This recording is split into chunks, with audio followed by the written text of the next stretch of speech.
봄이 어느 순간 사라졌습니다. 아직 5월인데 오늘 낮 최고 기온이 서울 28도, 광주 29도, 대구 31도까지 올랐습니다. 불과 나흘 전엔 강원도 지역에 대설특보가 내려졌죠. 전 세계적으로 이상기후에 시달리고 있는데 그렇다면 올여름 날씨는 어떨까요?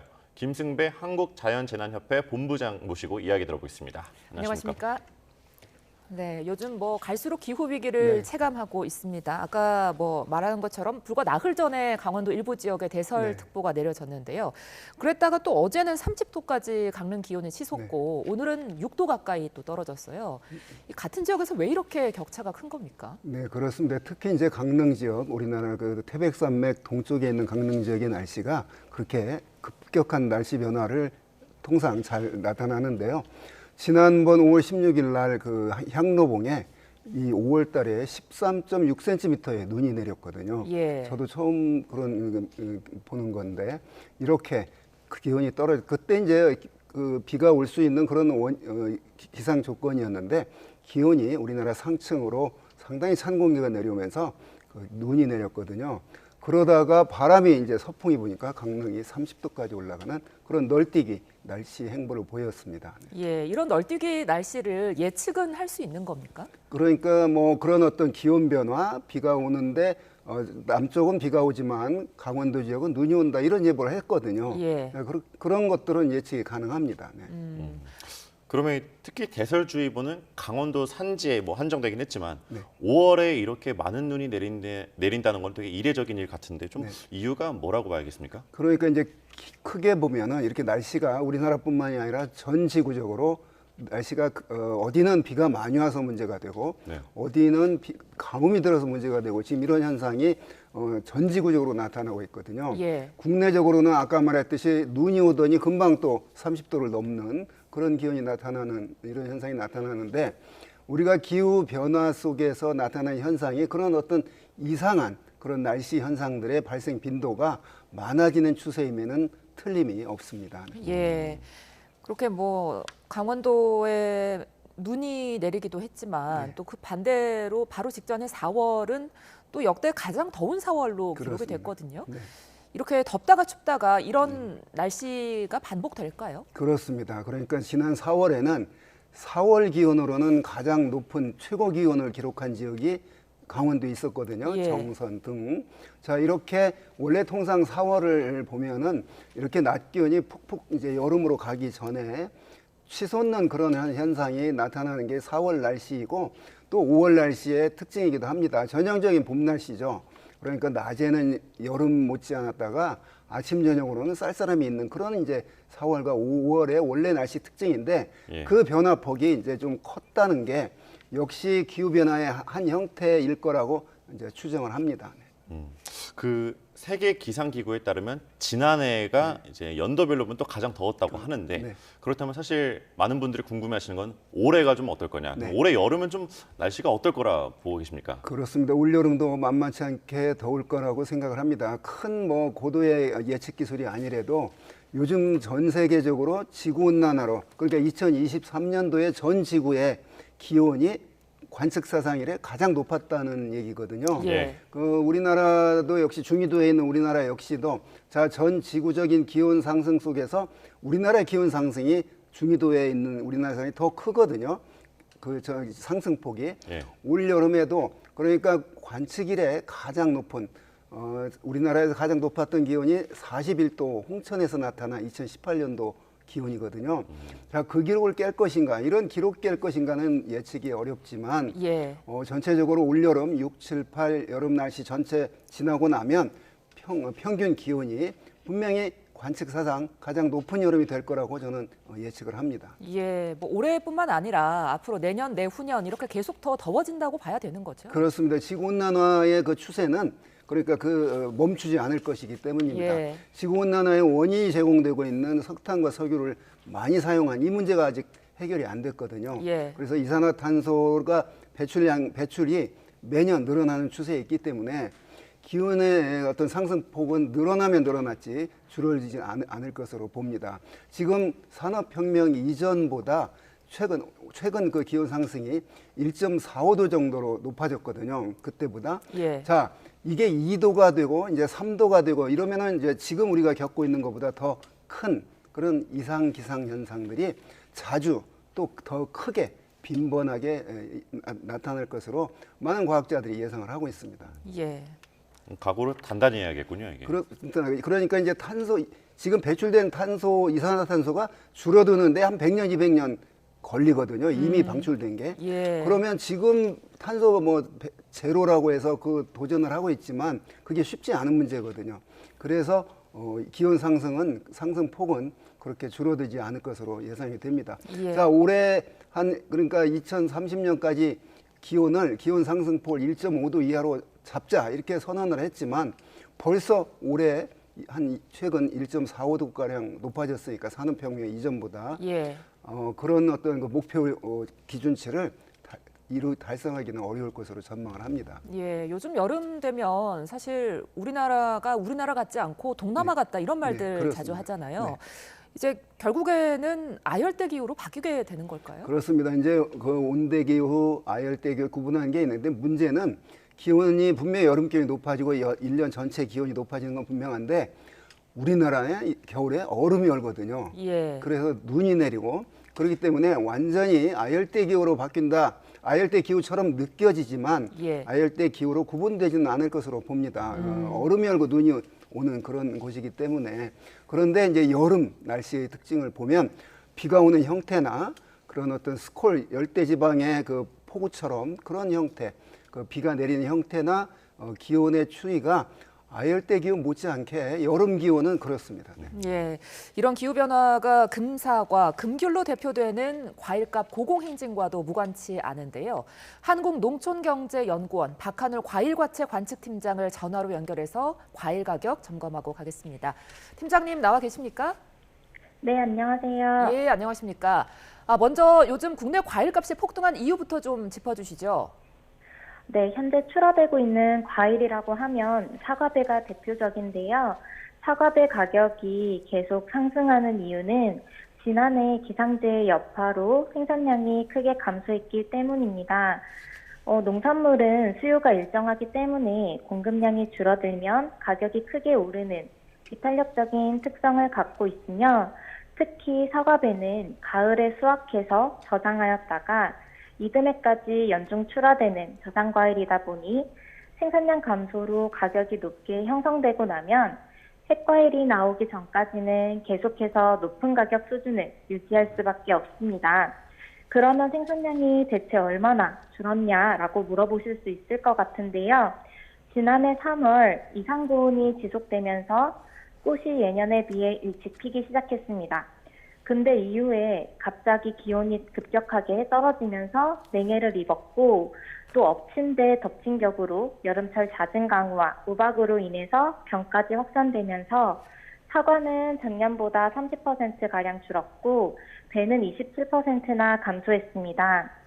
다시 말하면 지난해 과일 작황을 결정짓는 중요 시기마다 기상재해로 작황이 부진해서 수확량이 크게 감소했고 이로 인해 저장량도 줄어 현재까지도 전년보다 높은 가격 수준을 유지하고 있다고 보시면 되겠습니다. 네, 그 박 팀장님께서는 그 과채, 열매를 먹을 수 있는 채소를 관측하시는데 대표적으로 오이, 토마토, 호박 같은 거죠. 이 과채류도 비슷한 상황인가요? 네, 아무래도 주요 과일이 수급이 불안정하다 보니 대체 과일로 수요가 옮겨가면서 토마토나 수박, 참외, 딸기 가격에도 일부 영향을 줬던 것으로 보여지긴 합니다. 하지만 이보다도 겨울철 일조량이 전평년보다 크게 감소하면서 과일 과채류 전반적인 작황이 부진했던 것이 가격 상승의 주요 원인으로 파악되고 있습니다. 겨울철 일조량이 적어서 삽과율이 감소한 데다가 과비대도 잘 안 돼서 기형가 발생도 많았고 또 3, 4월에는 7일에서 10일 간격으로 비가 계속 왔었거든요. 이로 인해 생육이 지연되면서 출하량이 전년보다 줄었고 가격은 높게 형성되었던 것으로 보여집니다. 예, 그렇다면 앞으로도 이렇게 과일값이 고공행진을 이어갈까요? 사과, 배 같은 경우는 이제 저장량이 적은 상황이기 때문에 핵과일이 출하되는 7, 8월까지는 전년보다 높은 가격 수준을 유지할 것으로 보여지는데 다만 이제 5월부터는 사과배 소비보다는 제철 과일인 참외, 수박 소비가 늘어나는 시기이고 또 6월이면 포도와 복숭아도 본격적으로 출하가 되기 때문에 가격 상승세는 제한적일 것으로 판단을 하고 있습니다. 그리고 또 5월 들어서 기온이 상승하고 있기 때문에 좀 부진했던 작황이 회복되면서 과일과 채류 출하량이 점차 증가하고 있고 또 가격도 전월보다는 하락하고 있고요. 그래서 전년 대비 가격 상승폭도 축소되고 있습니다. 6월이면은 과일과 채류 출하량은 전년과 비슷하거나 좀 증가할 것으로 전망이 되고 있고 또 현재 2024년산 사과배의 생육 상황을 보더라도 좀 과원별로 편차는 있지만 작년처럼 저온 피해가 없었고 또 첩과 상태도 전반적으로 양호하기 때문에 생육기 기상 여건만 받쳐준다고 하면 평년 수준의 작황을 회복할 것으로 전망하고 있습니다. 네, 그러면 이 기후 변화로 인해서 이렇게 중장기적으로 보면 전통적인 과일 산지도 많이 바뀌고 있다는데 어떻습니까? 네, 과거에는 이제 제주 지역에서만 재배되던 한라봉 등의 감귤류가 지금 전남에서도 재배가 되고 있고 사과 같은 경우는 이제 서늘한 기후에서 재배하는 것이 수량이나 품질 측면에서 유리하기 때문에 이제 점점 강원 지역 재배 면적이 늘어나는 추세입니다. 심지어 뭐 바나나, 파인애플, 망고 같은 열대 과일도 국내에서 재배되고 있는 걸 보면은 기후가 변화하면서 과일 재배지도 빠르게 변동되고 있는 것 같습니다. 과일은 이제 노지에서 단기간 재배하는 품목 특성상 기후 변화에 직접적인 영향을 받을 수밖에 없고 또 한 번 심으면 경제적인 수명을 다할 때까지 한 자리에서 자라게 되기 때문에 품목에 적합한 기상 여건과 입지 조건이 갖춰져야 하는데요. 앞으로 이제 중장기적으로 기후 변화에 대응하기 위해서 좀 생산자가 안정적인 경영을 할 수 있도록 또 다양한 리스크에 대응할 수 있도록 하는 지원 정책이 무엇보다 중요하다고 보여집니다. 뭐 예를 들면은 내병성 강한 신품종을 개발해서 좀 재배 기술을 보급한다든지 아니면 지속 가능한 생산 기반 구축을 위해 기계화가 가능한 스마트 가온을 육성함으로써 농업 생산성을 향상시킬 필요가 있을 것으로 보여지고요. 또 뭐 현장 수용성을 강화한 이제 재해보험 지원 정책도 뭐 중요할 것으로 판단이 됩니다. 예, 한국농촌경제연구원 박환울 과일과채 관측팀장과 함께했습니다. 오늘 말씀 고맙습니다. 네, 감사합니다. 네, 본부장님, 과일뿐 아니라 전반적인 소비자 물가 자체도 날씨에 영향을 많이 받잖아요. 그렇습니다. 예. 기온이 1도 상승하면 전 세계 생산 그 GDP에 12% 줄어드는 그런 영향을 미친다는 연구 분석 결과가 있거든요. 예. 그만큼 특히 농작물은 날씨와 아주 밀접한 관련이 있습니다. 네. 그러니까 실제 GDP, 그러니까 일반적인 소득이 줄어든다는 거죠. 그러니까 그런 기후 변화로 인해서 농작물 감소라거나 그로 인해서 어떤 지출하는 이런 것들이 늘어나고 이러기 때문에 그런 어떤 경제적인 큰 손실이 있는 거죠. 예. 특히 따뜻한 쪽으로 지금 지구 온난화로 인한 변화하는데 그 피해가 전 지구적으로 나타나는데 특히 그 동남아나 아프리카 이런 지역이 더 큰 그런 피해를 보고 있거든요. 예. 그게 이제 결국은 그 선진국들이 많이 배출한 이산화탄소의 피해를 지금 직접 겪고 있는 것이죠. 예. 특히 아까 우리나라 지금 농작물 얘기를 했는데 전 세계적으로 지금 베트남이 가뭄으로 시달리고 있거든요. 최근 들어서 예. 베트남이 커피 생산량 2위 국가입니다. 그래서 아마 커피값도 오를 테고 예. 또 브라질에서는 큰 홍수로 역시 그 옥수수 뭐 대두 이런 것들. 또 태국은 폭염으로 인해서 너무 더워가지고 사탕수수 재배가 또 20% 줄었대거든요. 예. 설탕값도 오를 겁니다. 자, 이런 식으로 전 기후 위기에 따른 날씨 변화가 전 세계 경제에 큰 영향을 미칠 수밖에 없습니다. 예, 온도도 그렇지만 여름철에 강수량도 물가에 영향을 많이 미치잖아요. 올 여름 어떻게 보세요? 그렇습니다. 아까 올 여름 그 기온은 분명히 역시 평년보다 높은 그런 추세일 것이다. 그러니까 통상 우리나라 여름이 더운데 그거 통상적인 여름보다 더 더울 것이다. 이런 전망이 예측이 가능하고요. 폭우는 최근 들어서 한 3년, 작년에 중부지방에 청주 궁평 지하차도 침수, 2022년도에 그 강남 침수 이런 네. 매년 큰 그 홍수 피해를 보고 있거든요. 네. 올해 역시도 올 여름도 역시 예외는 아닐 것이다. 올해 역시도 그 지난 5월 5일 어린이날 봄인데도 한라산에는 950mm의 비가 내렸고 예. 그 남해안에는 260mm 정도의 비가 내려서 여름 못지않은 비가 내렸거든요. 예. 자, 그만큼 기온이 높아지면 그 공기 안에 포함할 수 있는 비의 원료가 되는 수증의 양이 늘어나거든요. 또 공기가 따뜻해지면 상승기류가 발달하게 되고 그러면 그런 폭우를 내릴 수 있는 정난운이 잘 만들어지고 이런 올여름이 예상이 되기 때문에 올여름에도 분명히 그런 어떤 국지적인 집중호우, 비로 인한 피해 이거는 예상이 되고요. 예. 올여름 5월 그 어린이날에 내린 비의 양을 보면 봄인데도 그 정도의 비가 내릴 수 있을 정도로 공기가 그만큼 따뜻해졌다 이렇게 분석이 되고요. 예. 그 영향이 이제 우리나라뿐만이 아니라 그 이어서 보면 저 인도, 자 그러한 원인들이 대서양, 인도양, 태평양 바닷물의 온도가 과거보다 많이 따뜻해졌거든요. 그래서 바다에서 배출되는 수증기 양이 늘어났고 네. 또 그걸 포함할 수 있는 대기가 또 따뜻해졌기 때문에 원인만 제공되면 최근 우리가 겪고 있듯이 올여름에도 우리나라 큰 피해가 집중호우 피해가 우려가 되는 그런 여름이 예, 예상됩니다. 그렇다면 국내에서 좀 강수가 집중될 것으로 보이는 지역 지금 예측이 가능합니까? 그러니까 이제 그걸 올여름 어디에서 많이 올 것이라는 그건 어려운 문제고요. 예. 다만 그 우리나라 그 제주도래거나 그러니까 지형적인 영향 똑같은 기상 조건인데 높은 산이 있다거나 그 한라산을 갖고 있는 제주도 또 평평한 바다에서 수증기들이 몰려오다가 처음 만나는 곳이 남해안 해안이거든요. 예. 그래서 남해안 지역, 그다음에 지리산 부근 이런 데들이 다른 지역보다 다른 데는 한 200mm 오는데 그 지역은 500mm, 800mm 이렇게 오는 이유들이 그런 지형적인 영향 때문이거든요. 그래서 올해 어디에 뭐 충청도 어디에 비가 몇 미리 온다 이런 예측은 뭐 불가능하지만 올여름에도 조건만 맞으면 그렇게 비가 많이 올 것이고요.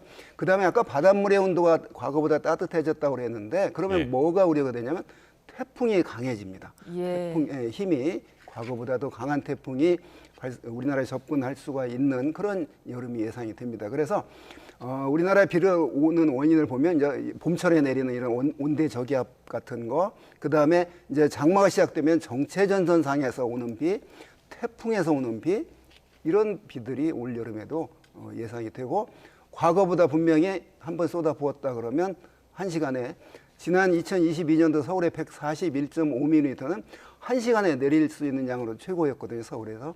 근데 그런 보다 더 많은 비가 내릴 수 있는 그런 날씨 조건입니다. 결국은 기온이 따뜻해서 생기는 현상들입니다. 그런데 또 지난 3월과 4월을 보면은 이 봄에 원래 반갑지 않은 손님 네. 미세먼지가 있는데 또 올해 좀 괜찮았던 것 같습니다. 이게 대기질이 좀 깨끗해진 거라고 좀 봐야 될까요? 그러니까 미세먼지를 내뿜는 쪽에서 어떤 뭐 개선이 됐다기보다는 네. 내뿜는 쪽의 발전, 그다음에 우리 교통, 공장, 산업시설, 우리 또 주거지역 여기서 나오는 양은 뭐 거의 밀정하다고 봅니다. 그런데 금방 깨끗해졌네 하는 이유는 결국 날씨 때문이거든요. 예. 올 늦가을, 늦겨울과 초봄에 비가 자주 내렸습니다. 그래서 비에 네. 씻겨서 공기가 우리가 느끼는 공기는 깨끗했습니다. 그래서 미세먼지 문제는 여름에는 비가 자주 오니까 이제 우리가 좀 걱정을 놓는 때고요. 봄, 가을, 겨울인데 그때 날씨 조건 때문에 미세먼지가 유난히 높았다.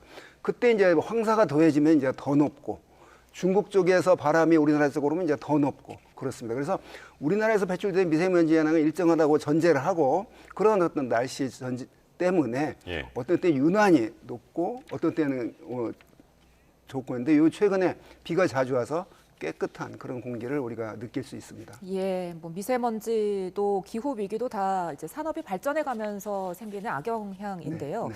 이런 기후 위기가 물가 상승의 압력까지 키우는 상황이잖아요. 우리가 자연을 이길 수는 없지만 대응은 가능하지 않겠습니까? 그렇습니다. 아까 그 원인이 석탄과 석유의 과다한 사용이라고 그랬잖아요. 그래서 그걸 줄이기 위해서 이제 노력을 하는데 모순이죠. 그걸 줄이면 공장문을 닫아야 되는데 예. 경제 문제와 또 연결이 되거든요. 그래서 이 그 근본적인 해법은 뾰족한 수분은 없지만 어찌됐건 이산화탄소를 줄이는데 동참을 하자. 그 길만이 이산화탄소 배출되는 양이 지금 현재 전 지구적으로 한 419 ppm의 CO2가 배출이 되고 있는데 이걸 그대로 두면 약 2배로 늘어나게 됩니다. 이 21세기 말경에. 그러면 이제 예상되는 것들이 뭐 다양한 생명체 멸종 뭐 이런 다양한 우려들을 하고 있는 거거든요. 그래서 우리 인간이 할 수 있는 거는 미약하지만 이산화탄소 이제 줄이는 데 동의를 해야 되고요. 동참을 해야 되고요. 그 폭우로 인한 피해 줄이기 위해서는 이제 비가 내리는 강도가 과거보다 달라졌거든요. 그래서 시스템이 바뀌어야 됩니다. 그러니까 1시간에 50mm 비를 처리할 수 있는 하수 시설이었다면 그게 1시간에 140mm가 비가 내렸거든요. 자, 그러면 100mm 넘는 비가 분명히 자주 내릴 텐데 이런 어떤 시스템이 바뀌어야 되고 시스템도 바뀌고 관리 체계도 바뀌고 그다음에 적절한 정확한 그런 어떤 예측 정보 이 세 가지 시스템을 갖춰야 올여름 피해 줄일 수 있는데 시스템 바꾸는 건 금방 바꿀 수 없거든요. 예. 배수 처리 시설 이런 게 금방 되는 게 아니거든요. 또 배출할 수 없으니까 물을 또 지하에다 저장하는 시설을 만들어야 되는데 그 빗물 저장 탱크 자, 이런 것들이 금방 되는 건 아니기 때문에 자 기후 변화로 그런 여름철 강수 형태는 많이 변하고 있는데 당장 답답한 그런 그 순간이지만 하여튼 그런 대책을 마련해 나가는 것이 비로 인한 홍수 피해 줄이는 길이라고 봅니다. 예. 올여름 날씨 전망부터 기후 위기까지 김승배 한국자연재난협회 본부장과 짚어봤습니다. 오늘 말씀 고맙습니다. 네.